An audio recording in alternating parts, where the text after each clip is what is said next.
তরমুজ মানে গ্রীষ্মকাল, রোদ পোড়া দুপুর আর ঠান্ডা এক ফালি মিষ্টি ফলের স্বাদ।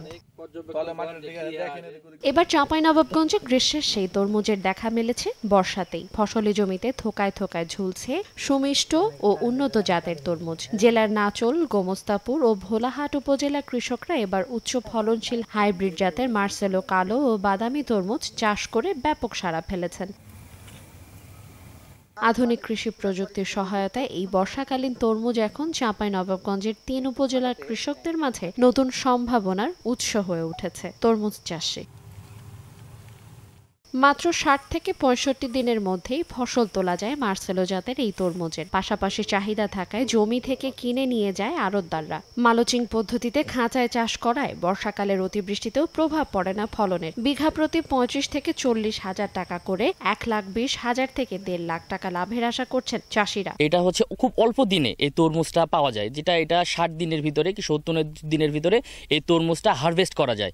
আর এটা অত্যন্ত লাভজনক। প্রায় আমাদের গ্রামের আরও ৫-৬ জন মানে এটাতে চাষ আগ্রহী হয়েছে এবং তারা করছে, আশেপাশে আছে তারা করছে চাষ, এবং কি এ সময় করেছে তারাও চাষ করেছে। আমি জমিতে না গেলে বুঝতে পারতাম না। আমি জমিতে যে দেখলাম যে মাচার উপরে যে তরমুজটা করছে এবং এত সুন্দর হয়েছে, গাছের কোনো রোগ বালাই নাই এবং শেপ সাইজ সবই একই রকমের। অসময়ের তরমুজ চাষাবাদে ভালো ফলন ও লাভবান হতে দেখে আগ্রহী হচ্ছেন অন্যান্য কৃষকরাও। তাদের আশা আগামীতে বর্ষায় আরও বাড়বে তরমুজ চাষ।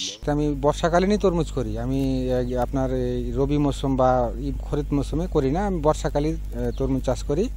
তাতে আমি বেনিফিট ভালোই পাই। মালচিং না করা থাকলে জমিতে গাছ অলরেডি একটাও হতো না। আপনার মালচিংয়ের কারণে জমিতে পানিটা ধরে রাখছে কম, পানিটা ছেড়ে দিচ্ছে তাড়াতাড়ি। মালচিং বেডটা উঁচা করে করা আছে আপনার, ওখানে আপনার সুবিধাটা অনেক ভালো। আমরা খরচ করেছি সবজিতে আপনার ৩০ থেকে ৪০ হাজার। আশা হবে আপনার ওজন হবে আপনার ১০০ মন প্রায়। তো লাভবান মনে করছি ১ লাখ থেকে ১০,০০০ লাভ করব। এত বর্ষার মধ্যে ফল আল্লাহ দিয়েছে, ভালো ফল এসছে। এখনও সময় আছে, মোটামুটি ২০ দিনের এদিকে হবে না, ২০ দিনের মধ্যে ফল উঠতে লাগবে। উন্নত জাতের তরমুজের বীজ, আধুনিক চাষ পদ্ধতি নিয়ে কৃষকদের বিভিন্ন পরামর্শ ও সহযোগিতার আশ্বাস কৃষি বিভাগের। উচ্চ মূল্যের পুষ্টিকর এবং নিরাপদ খাদ্যের দিক উৎপাদনের দিকে যেমন জোর দিচ্ছি, সেটা একইভাবে মাটির স্বাস্থ্য সুরক্ষার জন্য জোর দিচ্ছি।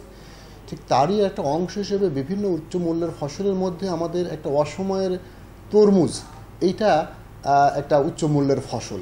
চলতি মৌসুমে চাঁপাইনবাবগঞ্জে ৩৩ বিঘা জমিতে ১৬.১৪ মেট্রিক টন তরমুজ উৎপাদনের লক্ষ্যমাত্রা নির্ধারণ করেছে কৃষি বিভাগ। সময় সংবাদ, চাঁপাইনবাবগঞ্জ।